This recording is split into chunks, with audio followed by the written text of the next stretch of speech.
Hi guys, in front of me is iPhone on iOS 16 and let me show you how to make your phone speak to you whenever you take off the charger.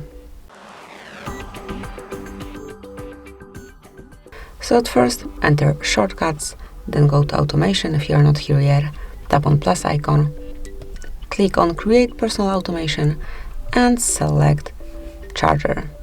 So now click on is disconnected and tap on next. Now you need to add an action, so let's add an action. We just speak text and enter, for example, I'm not full.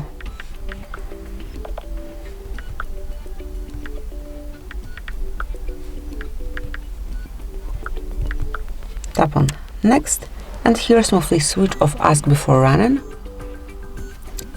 Click on done and from now on, as you can see, whenever you take the charger off, I'm not full yet. You will be able to hear the entered notification.